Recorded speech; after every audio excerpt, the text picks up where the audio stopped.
morning. Welcome po sa Reyes Medical. Good morning po. Nandiyan po ba si Dr. Reyes? Ay, actually po ma'am, nandito po. Huwag na lang po siya. Thank you. Okay, hindi mo lang yung tawag namin. Sige pa, thank you po, Doc. Okay, next applicant. Julina Sanalila. Here po.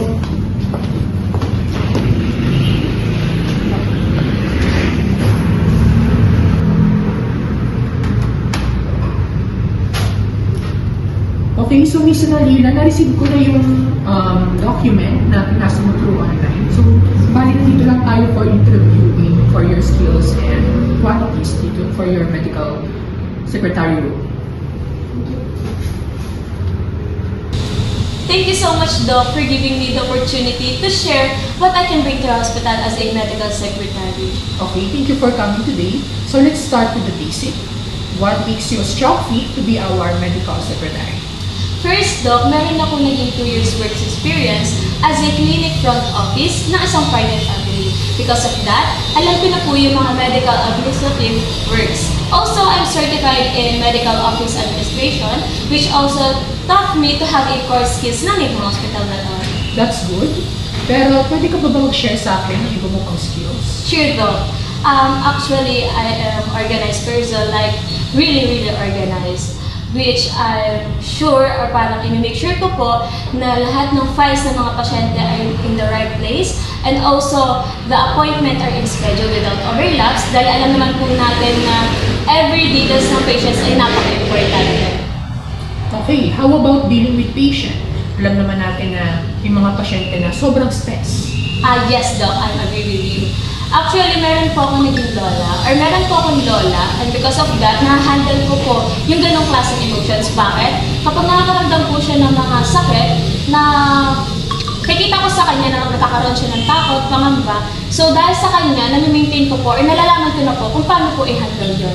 And alam naman po natin na every patients and every person na pumupunta ng hospital ay nakakaramdam ng takot, pangamba. So, ang kailangan po nila ay yung taong magko-comfort sa kanila at makakausap. At alam ko pong best po ako doon.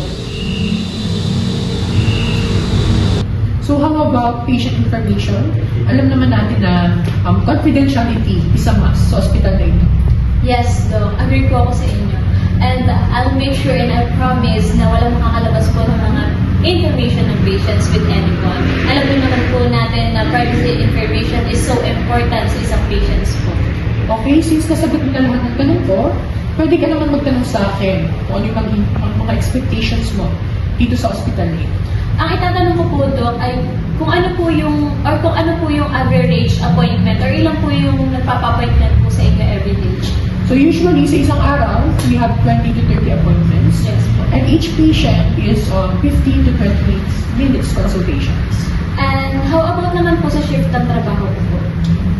Since 24 hours open ng hospital, so minsan pang umaga ka, minsan pang hapon ka, minsan pang gabi ka.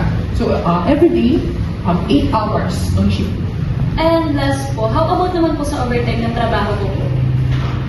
Of course, babayaran namin yan, kasama yung mga holidays and double days. Thank you so much, Doc. I'm looking forward of how my skills can benefit your team po. Okay, thank you so much. So, ito yung mga requirements na need mo i-comply. And I make sure, Doc, na as much as possible, ipapasok ko rin po ito. Thank you so much. Thank you po, Doc.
Number 1, kailangan nating maghanda o mag-research tungkol sa isang company na ating gustong pasukan. Ito ay para alam natin kung ano yung mga ino-offer nilang trabaho, ano yung service na kailangan nilang i-offer. Para nang sa gayon, pag tinanong tayo ng isang company employer, may maisasagot tayo sa kanila. May idea na agad tayo sa kung ano yung flow ng work sa kanilang company. Intindihin ang job position. Basahin mabuti ang mga job description at alamin mabuti ang mga responsibilities nito. Nang sa ganon, yung mga skills at experience mo ay makorek mo sa position na inyong ina-applyan. Being prepared in the interview is the most important things to do because it helps you to be confident, calm, and ready to answer questions. Kapag prepared ka, mas maayos mo maipapakita ang skills and personality mo. Nagpapakita rin ito na seryoso ka sa trabaho at may respeto ka sa pinag-a-applyan. So, ihanda ang mga documents. Being prepared is one of the important. So, siguraduhin natin na maayos, kumpleto ang mga resumes at iba pang mga requirements. Ayusin ang pananamit, magsuot na maayos, maganda, malinis at professional na damit. Simple pero presentable tignan. Katulad na lamang ng aking kasuotan para magandang tignan. Interview details. Alamin na ang exact location ng interview o siguraduhin maayos ang internet kung ano yung interview. Tips. Dumating ng 10 to 15 minutes early.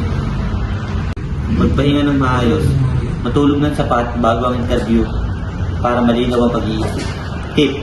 Iwasan ang pagpupuyat. And lastly, maging confident and positive. Maniwala sa iyong sarili at dapat maging kalmado habang ni-interview. And ang ating tips ay huminga ng malalim at huwag kakalimutan ngumiti.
Hello, good morning. This is Verhel Maranas, your medical secretary at Reyes Bayanihan Medical Center.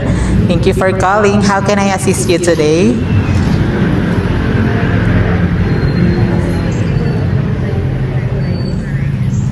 Yes, so ano po ang full name niyo, ma'am? Ano po ang birth date po? Okay po. So, standby lang po muna kayo. I-check ko lang po sa aming electronic health record system kung meron na po kayong existing record sa amin.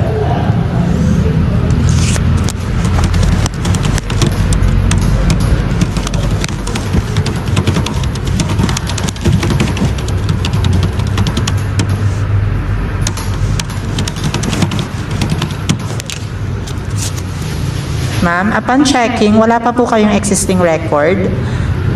Kayo po ba yung magpapa-check up, ma'am? Or may iba po kayong ipapa-check up?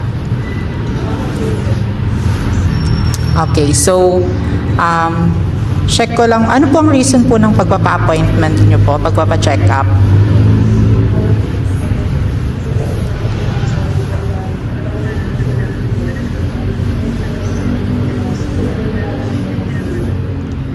Okay. So, nagpupuyat po ba kayo, ma'am?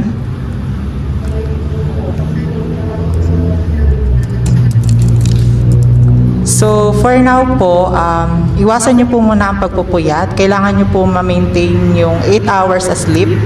Tapos, kumain po muna kayo ng mga nutritious food like fruits and vegetables po. So, ka-confirm ko lang din po yung schedule for Dr. Reyes. Nakalagay po dito is from 8 a.m. to 10 a.m. sa umaga, tapos 1 p.m. to 3 p.m. sa hapon. So, ano po kaya ang prefer nyo po dun, ma'am?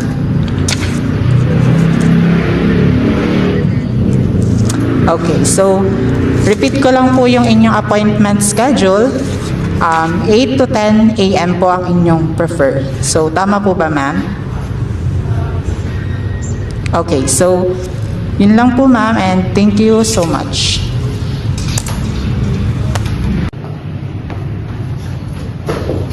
Good morning po. Magpapa-appointment po kay Dr. Reyes. So, upo po muna kayo dahil may patient pa po si Dr. Reyes. And for now, kukunin ko lang po muna ang inyong mga personal details. Ano po ang full name po, sir? Wayne Ashley na raw. Wayne Ashley, tama po ba?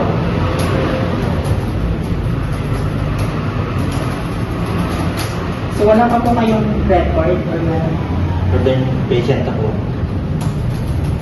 Ano pong birthday niyo po? February 10, 2015. Bali, ano pong reason sa pagpapaka-check up niyo po ngayon? Medyo sumisinga po ang asma ng mga nakaraang araw. Almost every day ko na po kasi ginagamit yung inhaler ko. Tapos pag naglalakad po ako, mabilis po akong matuwid. Then, hindi po tulad ng dati na hindi naman gano'n. So, may previous na check-up na po pala kayo dito kay Dr. Reyes. So, pakiantay na lang po si Dr. Reyes and follow niyo pa later. Okay. Yan.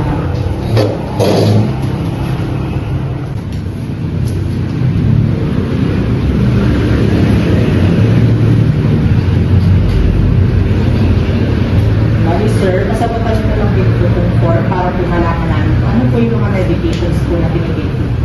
Sige po. Thank you po. Yan, pa-assist na lang po si Mr. Laroa kay Dr. Reyes. Sir, doon na lang po tayo kay Dr.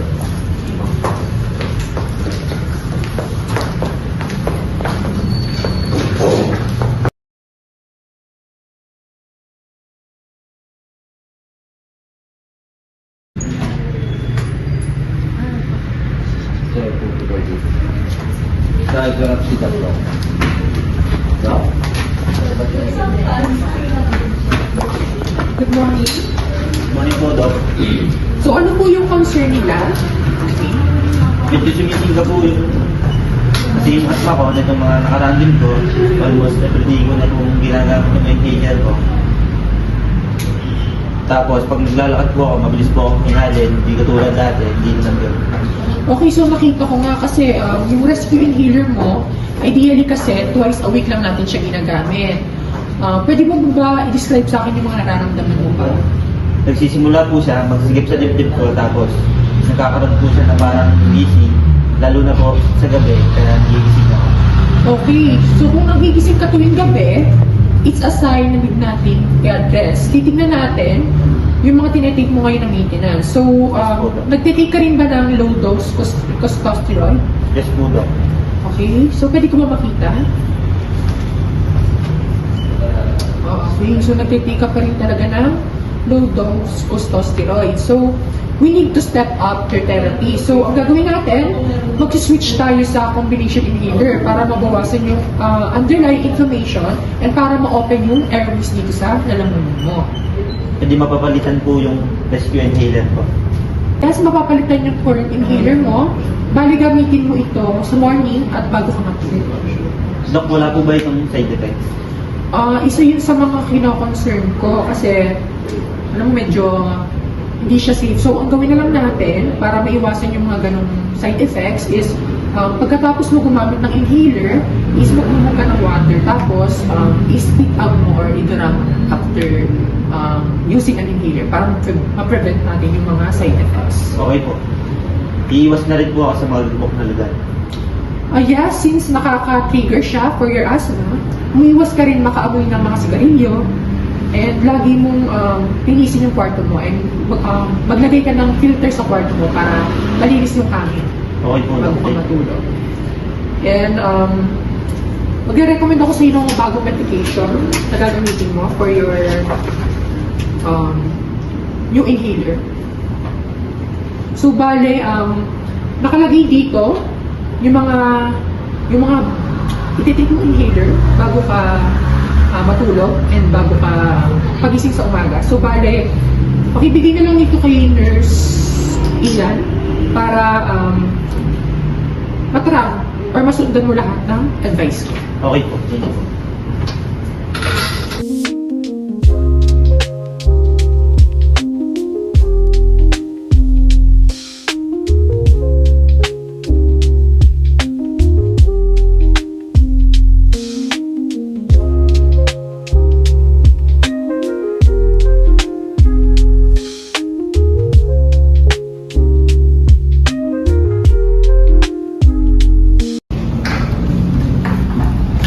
Good morning po. Ito po yung nare-recommend ni Dr. Reyes.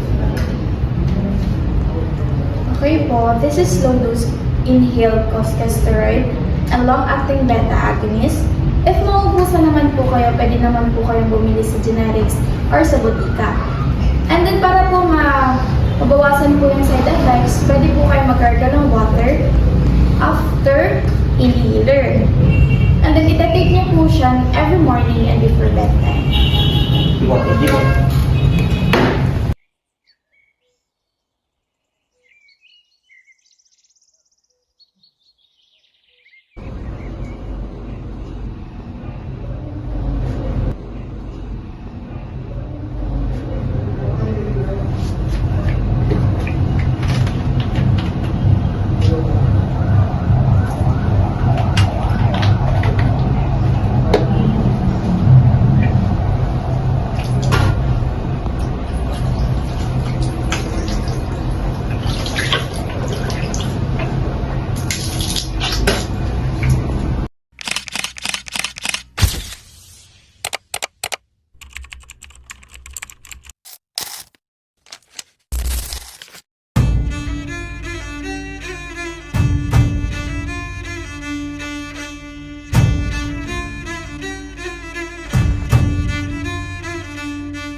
Mahal, confirm na ba yung date ng ultrasound mo? Ano ba sabi ni Dr. Suarez sa'yo?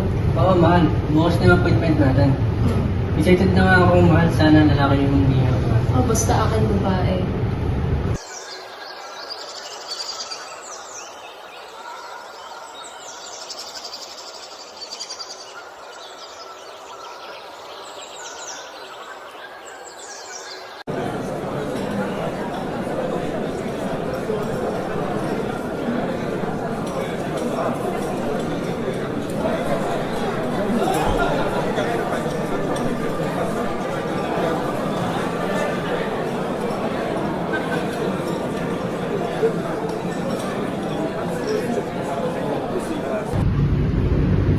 Good morning po, ma'am. Welcome po sa Suarez Maternity Line-in Clinic. Good morning din po. Ma'am, confirm ko lang po kung kayo po si Miss Sanalila. Yes po. Ma'am, kunin ko lang po yung full name niyo. Jelena Sanalina. Age po. 19 po. Ah, ma'am, ang bata ano pa po pala? Last check-up mo po. November 22. Ma'am, ito po ay form po namin para po sa insurance purposes na po. Papiload na lang din po. And may penal ID po pa yan. May pinatay. Ito po. Sige po. Ito po, papiload na lang. Thank you po.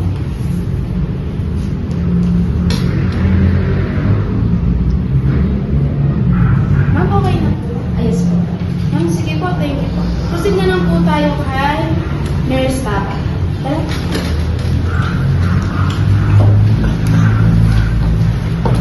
Nurse, Patient ko, ako muna ako kayo. So, before po tayo mag-proceed kayo, i-check ko po muna yung BP niya.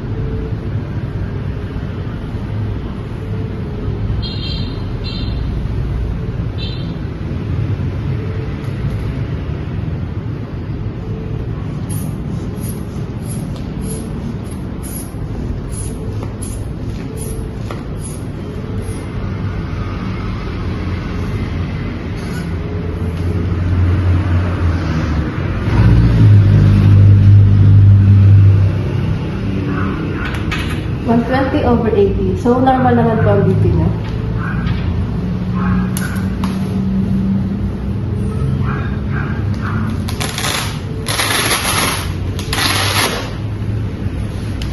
Okay po, para aware na din po kayo, kasabi ko na rin po yung ibang procedure.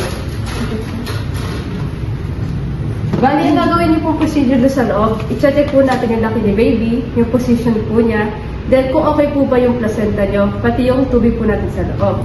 And after that, malalaman na po natin yung gender niya. Dito po, sabay na po kayo sa loob. Thank you po.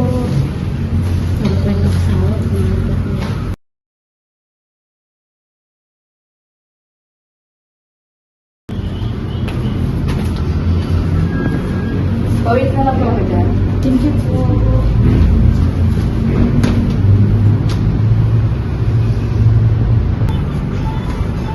Pwede na po kayo pumasok sa loob, then sundin niyo lang po yung sasabihin nito. Thank you po.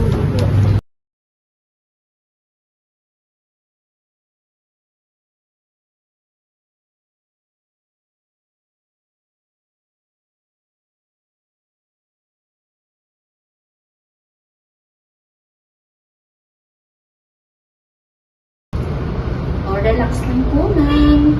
Huwag po tayong kabahan. Chill lang po tayo. As you can see, ma'am, medyo nahihiya pa si baby, oh. Kita naman natin sa face niya, nagtatago siya, hinaharangan niya ng kamay niya. But, kitang-kita naman natin kung anong gender ni baby. Anong gender niya po, bo? It's a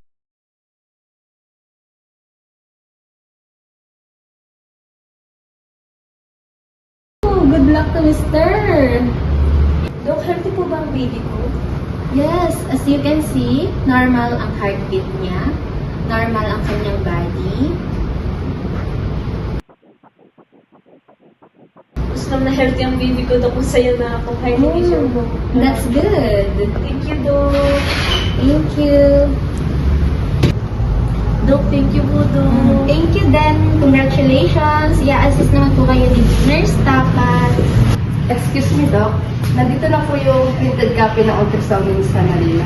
Okay.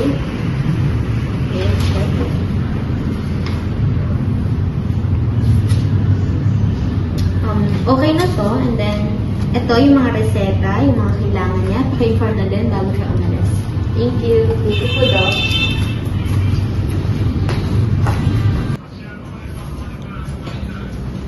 Congrats po, ma'am and sir. So, tapos na po ang consultation niya kay Doc Suarez. And nandito na rin po yung mga instruction na galing po sa kanya.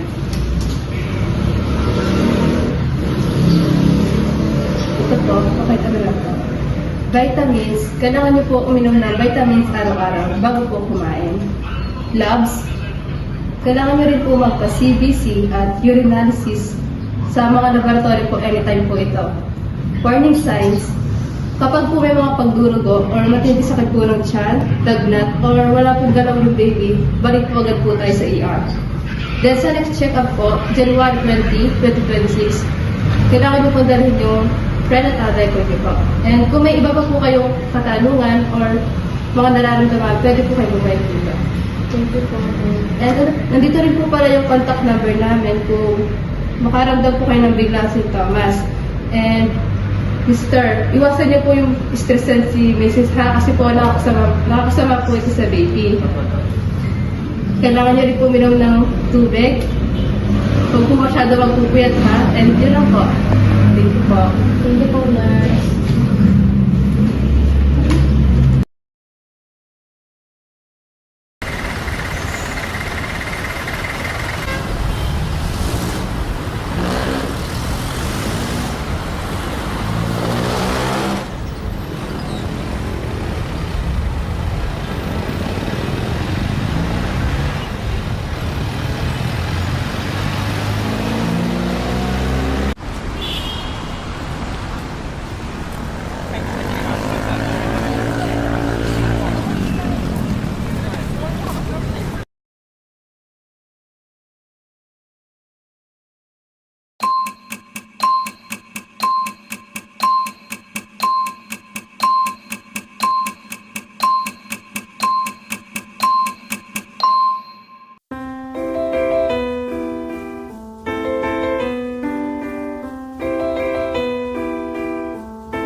this is Dr. Reyes advising early pregnancy in the Philippines comes with unique challenges, from family expectation to access care, but you don't have to face it alone. Merong mga public health clinics like barangay health centers or rural health units that offer prenatal care, counseling, and information about your options.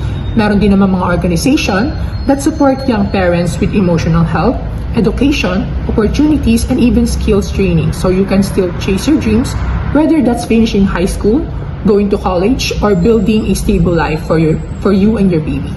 Your worth isn't tied to this moment, so many young parents in our country have built beautiful, successful lives. And ikaw din. Be gentle with yourself, find a trusted adult, a parent, teacher, or counselor to talk to, and remember, you are loved, and you are capable, and there is so much hope ahead for you.